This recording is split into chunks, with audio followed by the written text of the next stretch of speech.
I was at a dinner in London, given in honor of one of the most celebrated English military men of his time. I do not want to tell you his real name and titles. I will just call him Lieutenant General Lord Arthur Scoresby. I cannot describe my excitement when I saw this great and famous man. There he sat, the man himself, in person, all covered with medals. I could not take my eyes off him. He seemed to show the true mark of greatness. His fame had no effect on him. The hundreds of eyes watching him, the worship of so many people, did not seem to make any difference to him. Next to me sat a clergyman, who was an old friend of mine. He was not always a clergyman. During the first half of his life, he was a teacher in the military school at Woolwich. There was a strange look in his eye as he leaned toward me and whispered, "Privately, he is a complete fool." He meant, of course, the hero of our dinner. This came as a shock to me. I looked hard at my friend. I could not have been more surprised if he had said the same thing about Napoleon, or Socrates, or Solomon. But I was sure of two things about the clergyman. He always spoke the truth, and his judgment of men was good. Therefore, I wanted to find out more about our hero as soon as I could. Some days later, I got a chance to talk with the clergyman, and he told me more. These are his exact words. About 40 years ago, I was an instructor in the military academy at Woolwich when young Scoresby was given his first examination. I felt extremely sorry for him. Everybody answered the questions, well, intelligently, while why dear me, he did not know anything, so to speak. He was a nice, pleasant young man. It was painful to see him stand there and give answers that were miracles of stupidity. I knew, of course, that when examined again, he would fail and be thrown out. So, I said to myself, it would be a simple, harmless act to help him as much as I could. I took him aside and found he knew a little about Julius Caesar's history, but he did not know anything else. So I went to work and tested him and worked him like a slave. I made him work over and over again on a few questions about Caesar, which I knew he would be asked. If you will believe me, he came through very well on the day of the examination. He got high praise, too, while others, who knew 1,000 times more than he, were sharply criticized. By some strange, lucky accident, he was asked no questions but those I made him study. Such an accident does not happen more than once in 100 years. Well, all through his studies, I stood by him with the feeling a mother has for a disabled child. And he always saved himself by some miracle. I thought that what in the end would destroy him would be the mathematics examination. I decided to make his end as painless as possible. So I pushed facts into his stupid head for hours. Finally, I let him go to the examination to experience what I was sure would be his dismissal from school. Well, sir, try to imagine the result. I was shocked out of my mind. He took first prize, and he got the highest praise. I felt guilty day and night. What I was doing was not right, but I only wanted to make his dismissal a little less painful for him. I never dreamed it would lead to such strange, laughable results. I thought that sooner or later, one thing was sure to happen.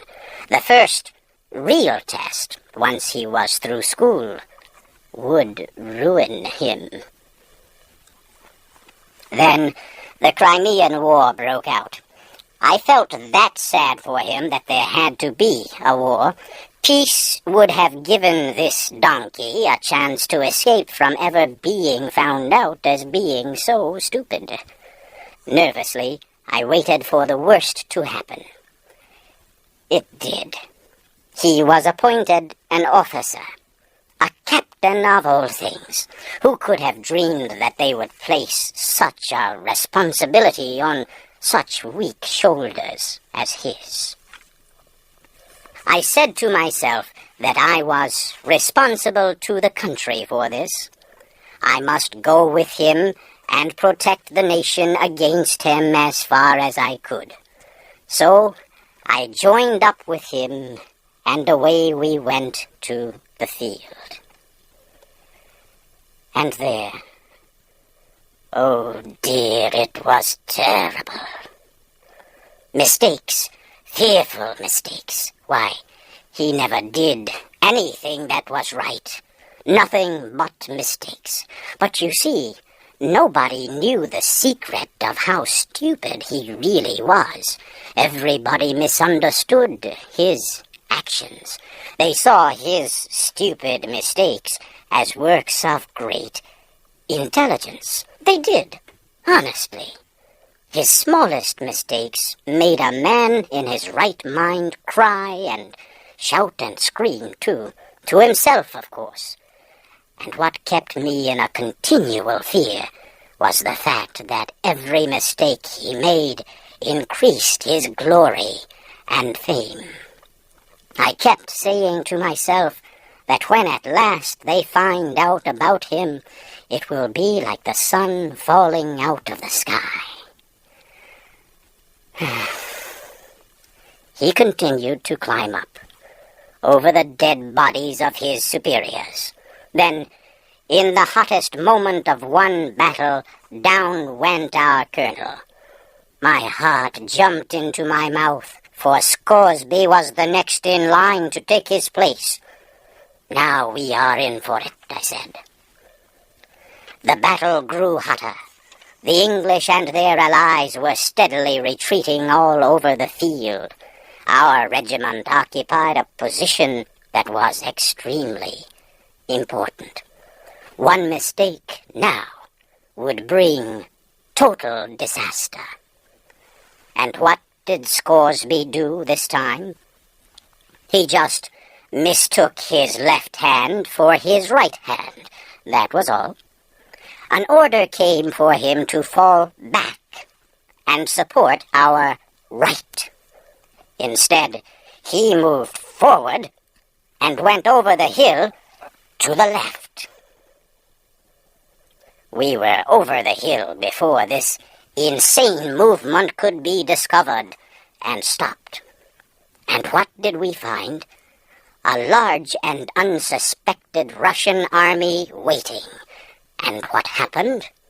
Were we all killed? That is exactly what would have happened in 99 cases out of 100. But no, those surprised Russians thought that no one regiment by itself would come around there at such a time. It must be the whole British army, they thought. They turned tail, Away they went over the hill and down into the field in wild disorder, and we after them. In no time there was the greatest turnaround you ever saw. The Allies turned defeat into a sweeping and shining victory. The Allied commander looked on, his head spinning with wonder, surprise, and joy. He sent right off for Scoresby and put his arms around him and hugged him on the field in front of all the armies. Scoresby became famous that day as a great military leader, honored throughout the world. That honor will never disappear while history books last. He is just as nice and pleasant as ever, but he still does not know enough to come in out of the rain. He is the stupidest man in the universe. Until now, nobody knew it but Scoresby and myself. He has been followed day by day, year by year, by a strange luck. He has been a shining soldier in all our wars for years. He has filled his whole military life with mistakes. Every one of them brought him another honorary title. Look at his chest, flooded with British and foreign medals. Well, sir, every one of them is the record of some great stupidity or other. They are proof that the best thing that can happen to a man is to be born lucky. I say again, as I did at the dinner, Scoresby's a complete fool.